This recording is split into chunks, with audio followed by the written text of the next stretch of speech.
Chief Stambaugh, how are you? Good, thank you. Good. Thank you for coming, sir. I appreciate you. Appreciate you having me.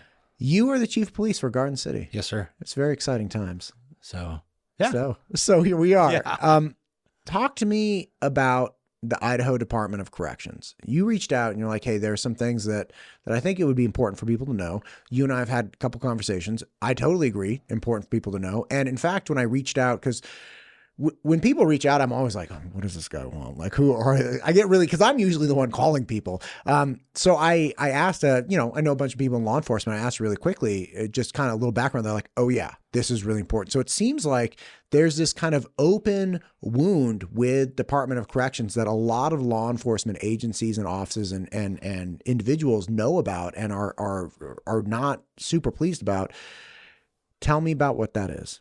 Yes, sir. So probably goes back where it first came on my radar, 2016-ish or so, when Kevin Holtry was shot by a parolee who, while in prison, had tested positive for illegal drugs, was let out, never met with his parole officer, went on his crime spree where he shot a couple family members. One of them later died a few years later, shot Kevin, killed Jardo, the canine, shot Sergeant Davis from Boise, who he recovered. And that completely changed Holtry's life forever.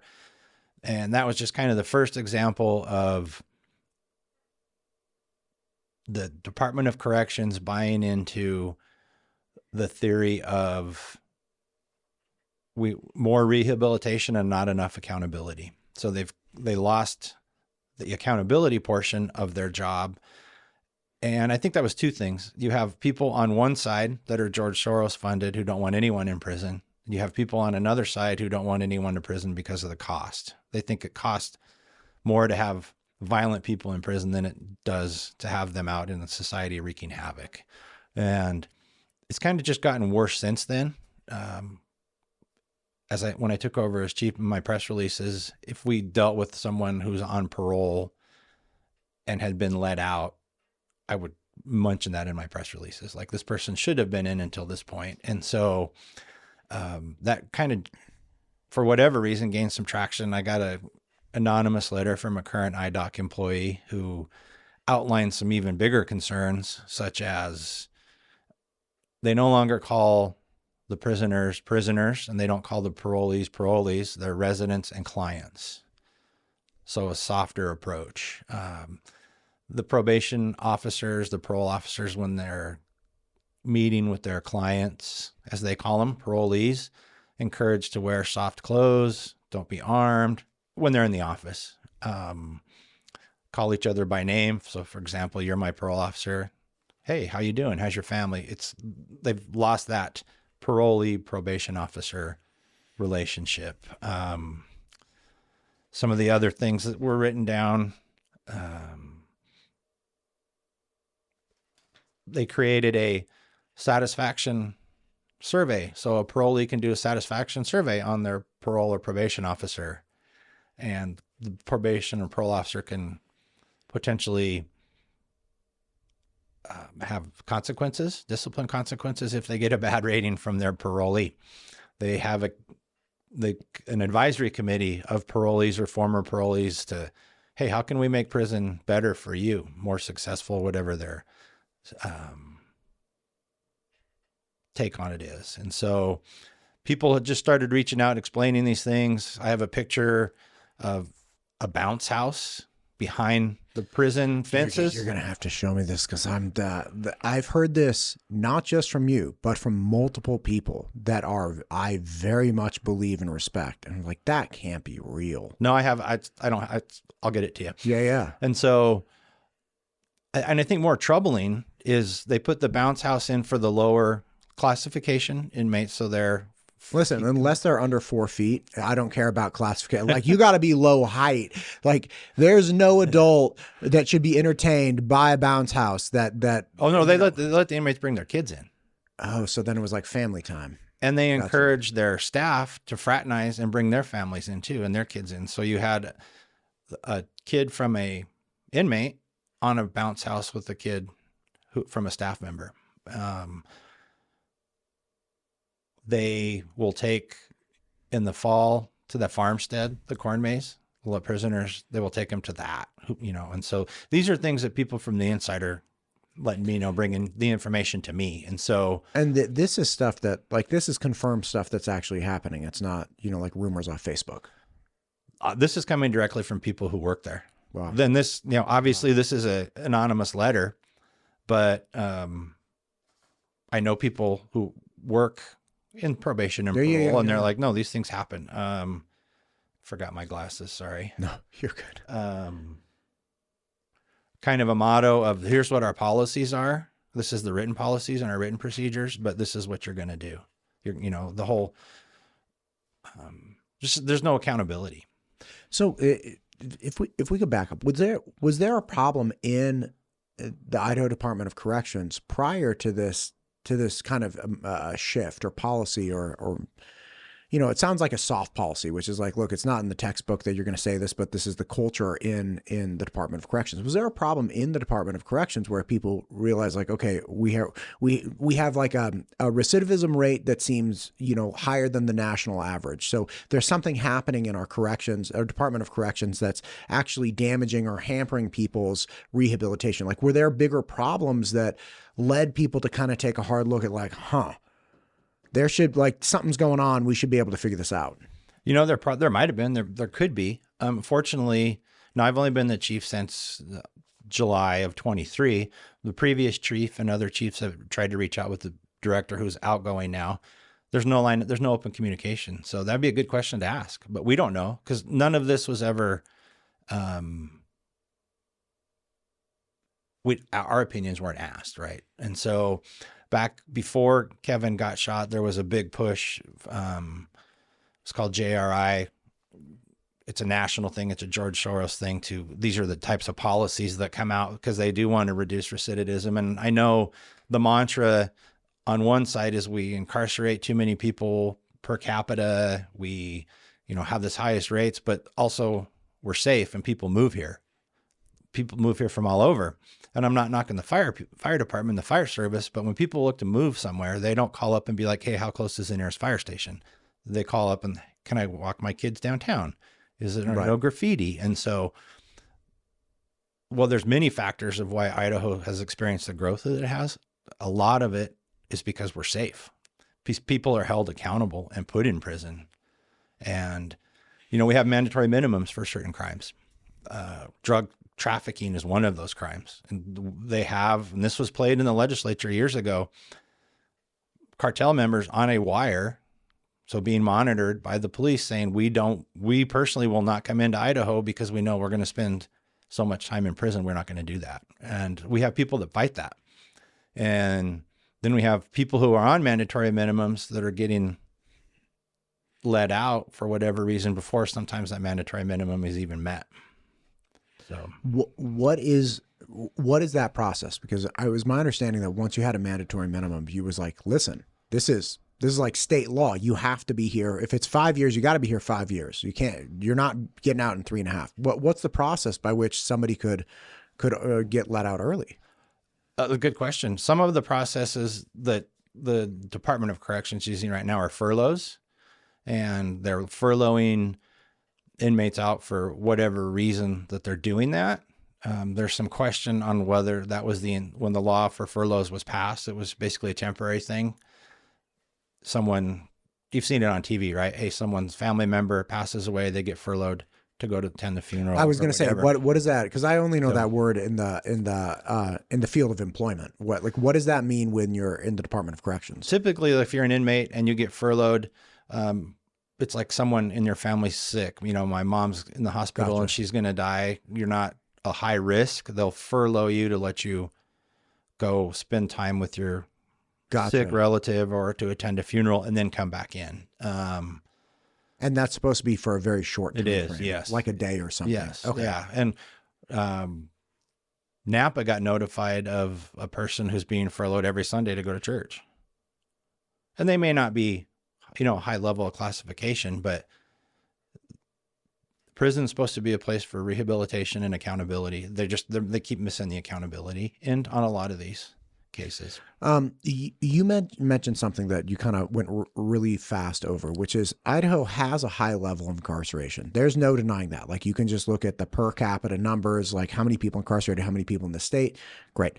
But the flip side of that too is we have an inverse correlation between number of incarcerated people or rate of incarceration and safety. So the higher amount of crime. So the higher you go up, the fewer crimes we have on the street, which actually plays out in the state of Idaho. We have a very, very safe state. We have a very low rate of crime, and we also have high levels of incarceration. We do. The public expects people to be held accountable, and that's what's made us safe all these years. And I agree. And if we had a high level of incarceration and a high level of crime, okay, then something needs to be fixed. Right. But obviously, whatever we're doing is working. The per capita, those numbers are, to me, kind of arbitrary. So, like, for example, if you they try to report our crime rate in cities as per capita for a uniform crime. Sure, it's a federal thing. If I have one homicide, that's going to report per 100,000, I had 7.8. Where if Boise has 3 homicides, it's going to report they had under 3. So like Garden City, because of its population, is going to look really bad with any prevalence, with any existence of any crime, just because it's going to get multiplied by like 7. It does. Yes, sir. And so, and people have tried to use that before in the past, against some of our city leaders. Like, look, you're the second most violent city in the state. Well, not really. If you look at this irrelevant per capita number, yeah, but we didn't have any murders and no drive-by shootings, and Napa had 3 homicides and 10 drive-by shootings. So what's more violent? And they don't even take into account type of crime then, or they very loosely. Some people will just look at the base number and say, look, per 100,000, you have like 6,000 crimes per 100,000. Well, yeah, that's because we had 1, but we only have 13,000, just under 13,000 people at night. That doesn't, especially for Garden City, it doesn't reflect that we're surrounded by several 100,000 people that's all that we also help and deal with. And so, we have 900 businesses, so our daytime population is way higher. But none of those numbers are taken into account when it comes to these per capita numbers. So with this, and there's a change in leadership now with the Idaho Department of Corrections. What do you think spurred that? Was there dissatisfaction with the way this was going down at the state level as well, or was this something that was coming and it just happened now? Well, hopefully it was something that was coming, and I think so. When we met with some of the state leaders, one of the questions was, "Well, what do you want to see done?" And well, we want change, but there's 2 kinds of changes. There's change in the person, and there's a philosophical change. Sure. And so, I think everything that's been happening over the last few years was exacerbated by 2 things.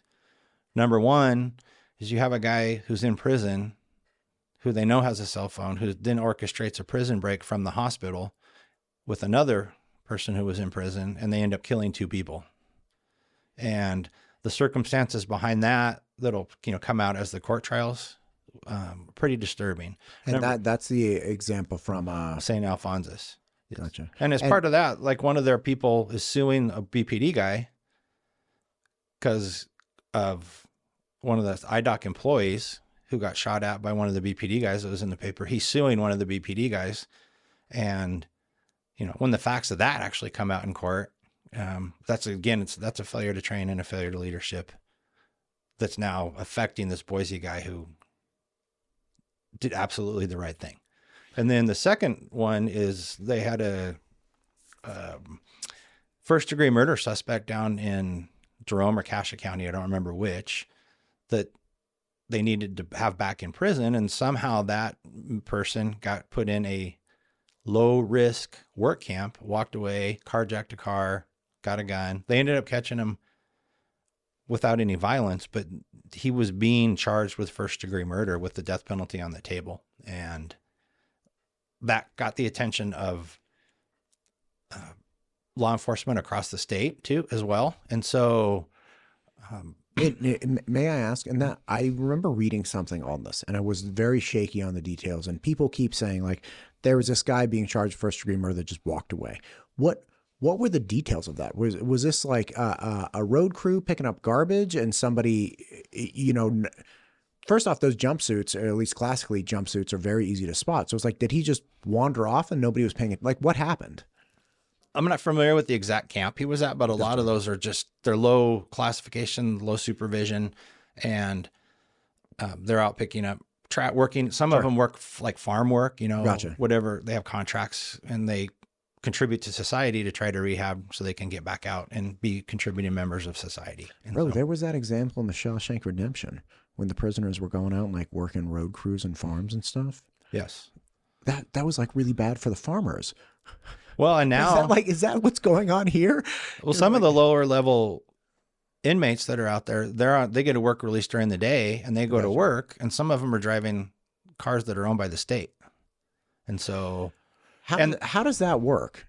Do we have a fleet of vehicles that are available for inmates to transport themselves with? You know, that's a good question. It came to my attention because one of our officers in Garden City responded to a crash. The inmates weren't involved, but there were two inmates together in a car that's owned by the state that got hit by another driver. And mind baffling. Good question. So, hopefully we can get a better line of communication open, because that has not existed over the last, to my knowledge, at least 5 years. And again, you've been working in the Garden City either as a reservist or all the way up since the mid-90s. What was it like before, say, the mid-teens? I mean, did we have any issues that you guys saw, or any gripes that you had with the Department of Corrections? Typically in the past, when we've called like 2 o'clock in the morning, we pull over someone and they're on parole, or we arrest them and they have drugs. In the past, it'd be like, call the on-call probation or parole officer and, hey, we have so-and-so here. This is what they have. And they'd be like, okay, well, we'll come and we're going to drop an agent's warrant on discretion. If they have discretionary time, they'd meet us at the jail, put that additional charge on them. So they would have then a parole or probation violation, depending on if they're on probation or parole. And great. And a lot of the times now our guys will call and be like, well, I have to staff with a supervisor. And I would say most of the time they don't drop an agent's warrant on them. And so, or when they like a parole violation, if they're actually going to write a report and send it to the judge for review, I know in some of the cases, those reports have either been held or not written for so long that by the time they get to the judge is like, this is like 8 months ago. Why am I just now getting them? And so, they're trying to push people out into the, limited supervision unit. So they're on parole or probation, but they're not really monitored. They don't have to check in that often. And so, then we have parolees that our guys deal with that tell us like, yeah, they don't drug test me anymore. They've cut way back on the drug testing. We had one parolee we dealt with in October, and then a month ago, who had on his phone several attempts to get in touch with his probation officer. Then never got calls back. So a lot of what I am getting from the people who have reached out that are the line troops is this is what the leadership, the top 4 or 5 say, even though this is what so this is what you need to do. Right. And they don't feel any support from above, or that they don't feel that the administration is even wanting to hold prisoners accountable. So the morale is low. They don't get paid very well.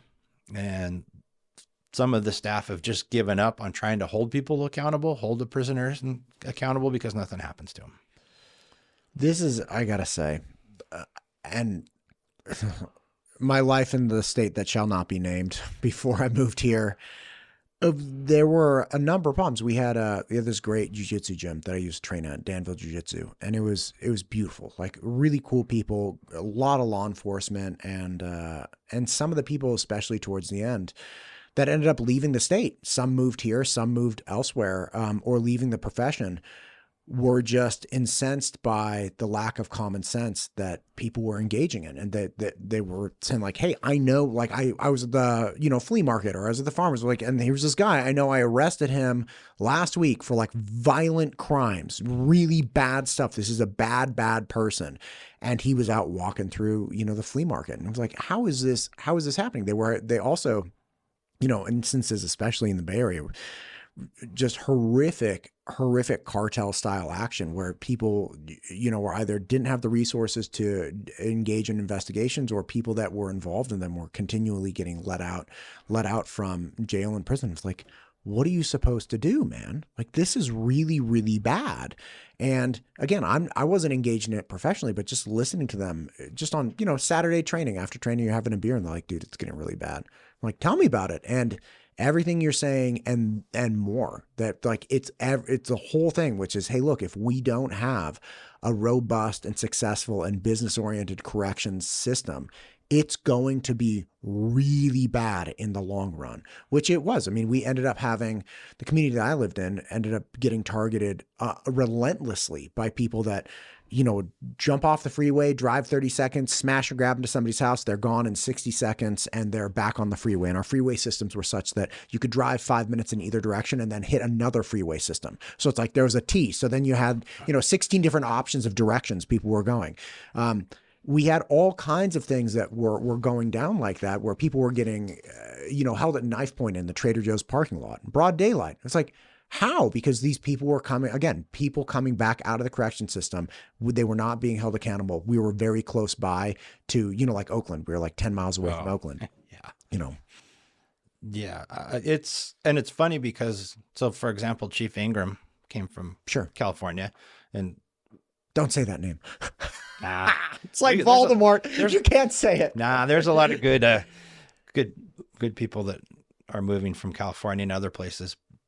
But when he talks about what went on in California, he thought it would be completely different up here.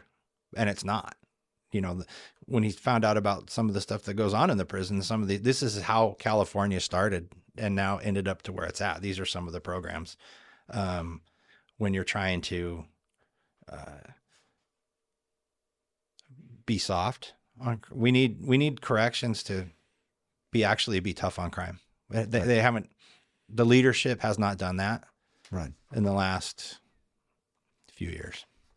Yeah. And like, you don't have to be, we can have decency. We should emphasize decency and let's have respect for all parties involved. And we need to offer humanity and a path forward, especially with reintegration into society. It's like, recidivism. And again, I'm not a specialist in this area, but it's the same. It's a similar problem. I had Phil Gore. I do not imagine you know who Phil Gore is, but he's the chief learning officer for Idaho School Boards Association. Okay. Now, again, worlds apart from what you do. He's educating kids. You're dealing with criminals. Totally understand. But his value proposition for public education, which I had never heard articulated this way, said, look, you have public education as a common good. I'm like, that doesn't help anybody. Like, common good nobody cares about common good anymore. They care about individual value, right? Nobody cares about, it's good for the group. It's like, no, how's it good for me? He said, look, because here's the problem. If you don't invest in public education, in 15 years, you will have more criminals, you'll have more thieves, you'll have more prostitutes, and you'll have more drug people. That's it. Because in the absence of opportunity and discernible skill sets and options, people will default to the base level of options, which is going to be theft, prostitution, and drugs.